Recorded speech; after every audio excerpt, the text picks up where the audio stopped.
Hello students, आज के topic का नाम है कंसेप्ट्स ऑफ वेलफेयर स्टेट। कल्याणकारी राज्य की अवधारणा। पब्लिक वेलफेयर स्टेट की जो अवधारणा है वो समझने के लिए हमें पहले जो हम पढ़ चुके अवधारणा, हस्तक्षेपवादी राज्य की अवधारणा, व्यक्तिवादी राज्य की अवधारणा, उसके विचारों को ध्यान में रखना आवश्यक है।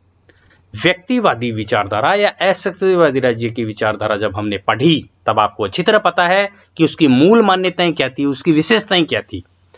व्यक्तिवादी विचारधारा व्यक्ति की स्वतंत्रता में विश्वास करती है, अधिकतम स्वतंत्रता। व्यक्तिवादी विचारधारा कहती है कि व्यक्ति अपना सर्वांगीण विकास तभी कर सकता है जब राज्य उसे पूर्ण रूप से स्वतंत्र छोड़ दे, आर्थिक क्षेत्र में भी स्वतंत्र छोड़ दे, आर्थिक प्रतियोगिता का वातावरण रहे। वो विचारधारा योग्यतम की उत्तरजीविता का मतलब जो योग्य है, जो सबल है, उसको जीवित रहने का समर्थन करती है। निर्बल को, कमजोर को समाप्त हो जाना चाहिए। जब ऐसी विचारधारा थी तो वो विचारधारा 17वीं 18वीं शताब्दी में 18वीं शताब्दी में प्रमुख रूप से लोकप्रिय थी। व्यक्तिवादी विचारधारा, अस्तित्ववादी राज्य की विचारधारा। इस विचारधारा के कारण विश्व में विभिन्न समस्याएं व्याप्त हुई। औद्योगिक क्षेत्र में, आर्थिक क्षेत्र में स्वतंत्र प्रतियोगिता के कारण विभिन्न समस्याएं उत्पन्न हुई। पूंजीवादी वर्ग ने, उद्योगपतियों ने गरीबों का, मजदूरों का, समाज के कमजोर वर्गों का शोषण प्रारंभ कर दिया। इसी कारण हस्तक्षेपवादी राज्य की प्रतिक्रिया में, व्यक्तिवादी राज्य की प्रतिक्रिया स्वरूप लोक कल्याणकारी राज्य की अवधारणा का अभ्युदय हुआ। तो हम ये समझ सकते हैं कि लोक कल्याणकारी राज्य की विचारधारा या वेलफेयर स्टेट की, कल्याणकारी राज्य की जो विचारधारा है वो क्यों आई। हस्तक्षेपवाद या व्यक्तिवाद के प्रतिक्रिया स्वरूप ये विचारधारा आई। तो जब हम इसको पढ़ेंगे तो ये जानेंगे कि विचारधारा प्राचीन काल में कब थी या बिल्कुल नई विचारधारा है, क्या रहा इसका। जब हम पास्ट में जाते हैं तो एक अरस्तु का कोटेशन है, ये आपके सामने है, लोक कल्याणकारी राज्य की अवधारणा के संबंध में। अरस्तु का एक कोटेशन है जो मैंने आपको अस्तित्ववादी राज्य पढ़ाते टाइम भी बताया था। राज्य जीवन के लिए अस्तित्व में आया और अच्छे जीवन के लिए उसका अस्तित्व बना हुआ है, अकॉर्डिंग टू एरिस्टोटल, अरस्तु के अनुसार। तो ये जो विचार है, ये जो कथन है, ये जो कोटेशन है, ये जो स्टेटमेंट है, ये इतना इंपॉर्टेंट है कि राज्य के इंपॉर्टेंस को अपने आप में बयान कर रहा है, उसका महत्व बता रहा है। ये वाक्य जो है वो राज्य की उपयोगिता के बारे में जो बता रहा है, ये आज भी उतना ही प्रासंगिक है। ये जो कोटेशन है आज भी उतना ही प्रासंगिक है जितना कि अरस्तु के समय में रहा होगा। अर्थात आज विश्व के सभी देशों में लोक कल्याणकारी राज्य की अवधारणा है वो राजनीति और प्रशासन के शब्दकोश का एक अभिन्न अंग बन गई है।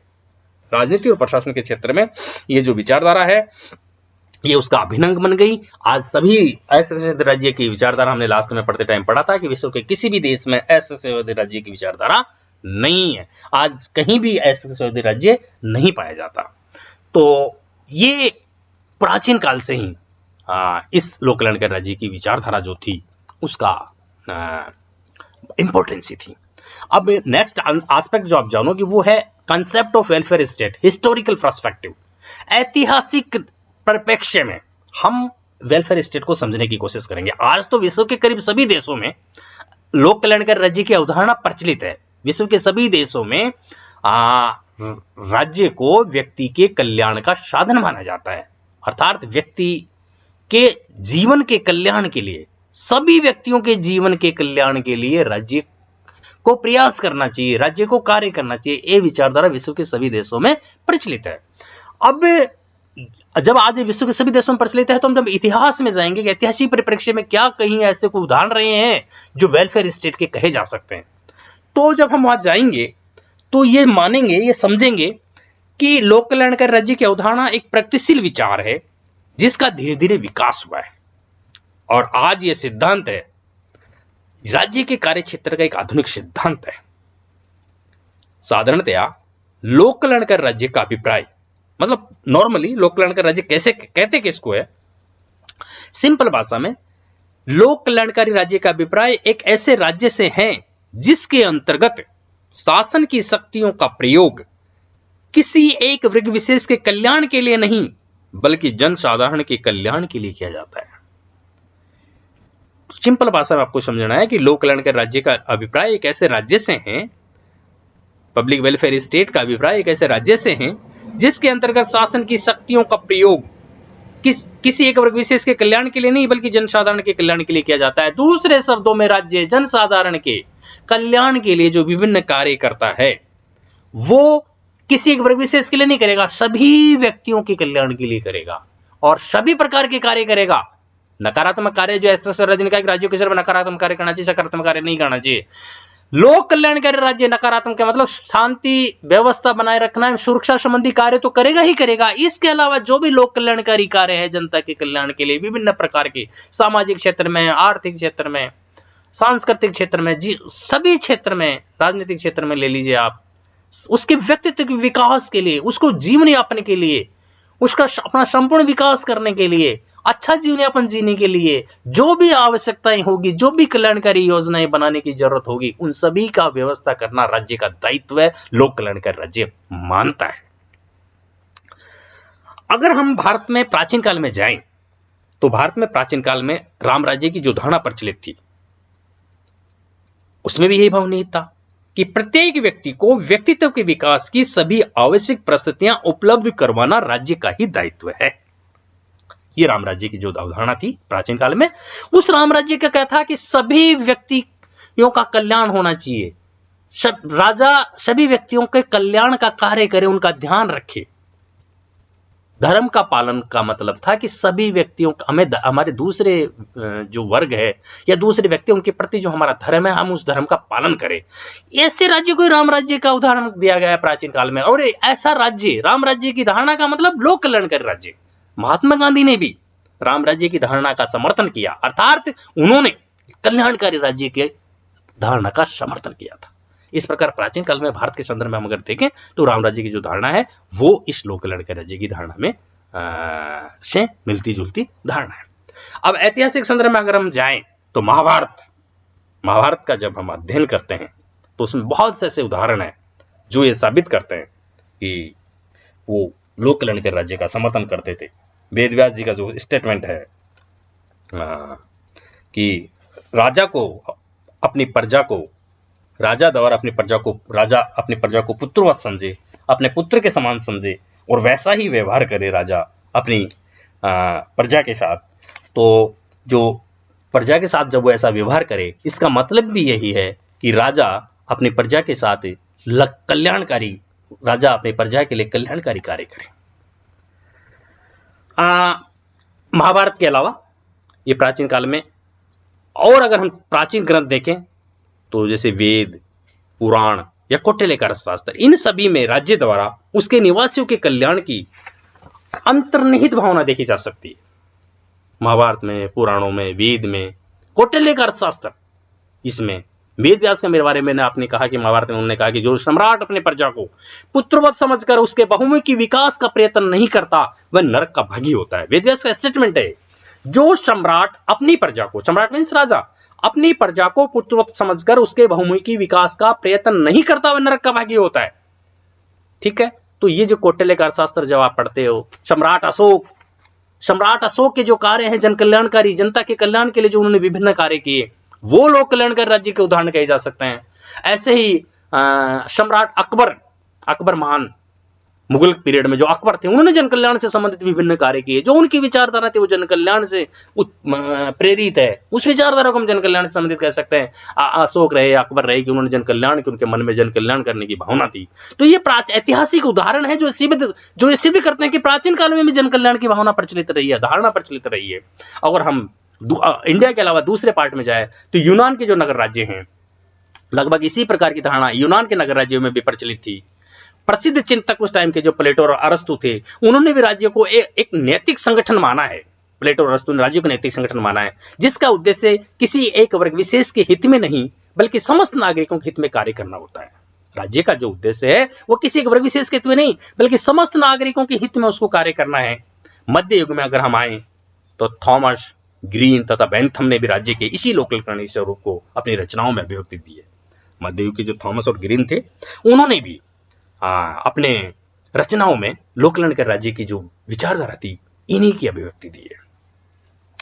अब और अगर हम पश्चिम वेस्टर्न कंट्रीज में हम जाएं तो लोकलकरण राज्य की जो अवधारणा है वो हम कह सकते हैं कि थोड़ी सी नवीन है। भारत में जो प्राचीन उदाहरण है, महाभारत के, वेदों के, पुराण के, कौटिल्य शास्त्र के, उतने पुराने उदाहरण पश्चिमी देशों में नहीं मिलते।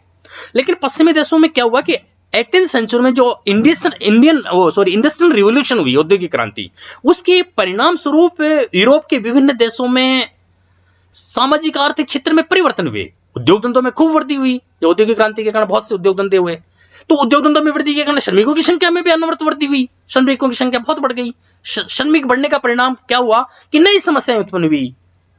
शहरीकरण, शहरों में रहने की उनकी समस्या, बीमारियां बढ़ी, बेरोजगारी में भी वृद्धि हुई, सामाजिक कुरीतियां भी बढ़ गई।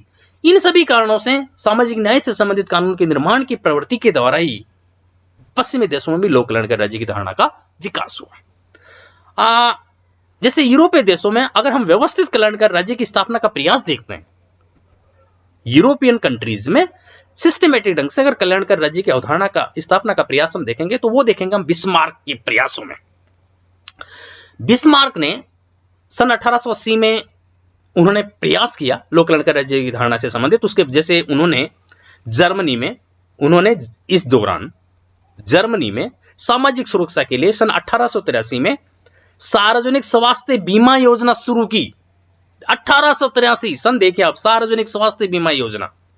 1884 में कामगारों की क्षतिपूर्ति योजना और 1889 में वरिष्ठ नागरिकों हेतु पेंशन की व्यवस्था जैसे कदम उठाए बिस्मार्क ने।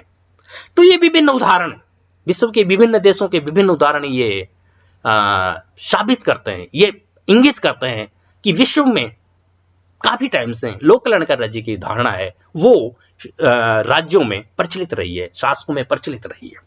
अगर हम भारत के संदर्भ में बात करें तो हमने महाभारत पढ़ा, पुराण, वेद पढ़ा। इसके अलावा भारत में जब इंडिपेंडेंट हो गया इंडिया 15 अगस्त 1947 को, तो जब हमने 26 जनवरी 1950 को जो संविधान अंगीकार किया, स्वीकार किया, उसके विभिन्न प्रावधान लोकलकरण राज्य के उदाहरण है। हमने लोकलकरण राज्य को एक्सेप्ट किया। संविधान के भाग में हमारे जो चौथे भाग है इंडियन कॉन्स्टिट्यूशन का, उसमें नीति निर्देशक तत्व है। तो वो नीति निर्देशक तत्व जो है चौथे भाग में आर्टिकल 36 से 51 तक जो विभिन्न प्रावधान है वो लोकलकरण राज्य से संबंधित ही प्रावधान है। जैसे हम उसमें बहुत से अपने उदाहरण देख सकते हैं। उन्होंने क्या किया, बच्चों नागरिकों को शोषण से मुक्ति के प्रयास किए। 14 वर्ष से कम बच्चों को आप एजुकेशन हर हालत में दिलाना है। प्रत्येक स्त्री पुरुष को जीविका के पर्याप्त साधन मिलेंगे। समाज की संपत्ति के स्वामित्व नियंत्रण का अधिक से अधिक सामूहिक हित में वितरण होगा। देश की संपत्ति को कुछ हाथों में केंद्रित नहीं होने देना हमें। स्त्रियों की सहायता से संबंधित प्रयास है। समाज के कमजोर वर्गों के विभिन्न कल्याण से संबंधित जो प्रयास करने हैं राज्यों को, इन नीति निर्देशक तत्वों में प्रोविजन किया गया है। इन नीति निर्देशक तत्वों के अध्ययन से हमें स्पष्ट होता है कि राज्य से अपेक्षा की गई है कि वो जनता के कल्याण से संबंधित विभिन्न कार्य करे।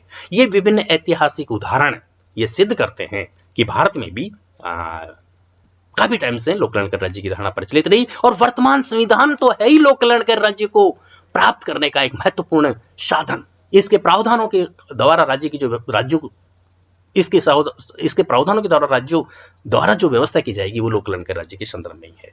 तो ये आज का चैप्टर में हमने आपको ये समझाने का प्रयास किया है कि प्राचीन काल से ये उदाहरण, ये लोकलकरण राज्य की जो धारणा है, उसकी जो कंसेप्ट है, उसको प्रचलन में कैसे कैसे रहा है। आगे की क्लास में हम ये समझने का प्रयास करेंगे कि कौन से कारणों से लोकलकरण राज्य की अवधारणा का उदय हुआ, कौन से फैक्टर्स थे, इसका अर्थ क्या है लोकलकरण राज्य की अवधारणा का, और विभिन्न विद्वानों ने इसकी क्या डेफिनेशन दी है, आगे का पार्ट है। तो निष्कर्ष के रूप में हम ये कह सकते हैं कि लोकलकरण राज्य की धारणा है वो व्यक्तिवाद एवं समाजवाद दोनों का मिश्रण है। व्यक्तिवाद की तरह व्यक्ति की स्वतंत्रता का समर्थन भी करती है, तो साथ साथ समाजवाद की तरह समाज के सभी वर्गों के कल्याण का प्रयास भी करती है। और विश्व के विभिन्न भागों में ये व्यक्तिवाद की विरुद्ध आई। 20वीं शताब्दी में लोकलकरण की धारणा बहुत लोकप्रिय हो गई। वर्तमान शताब्दी जो 21वीं शताब्दी, वो तो है ही लोकलकरण राज्य की शताब्दी। तो ये एक जनरल कंसेप्ट है आपका, और आगे की क्लास के लिए हम इसको डिटेल से और पढ़ने की कोशिश करेंगे।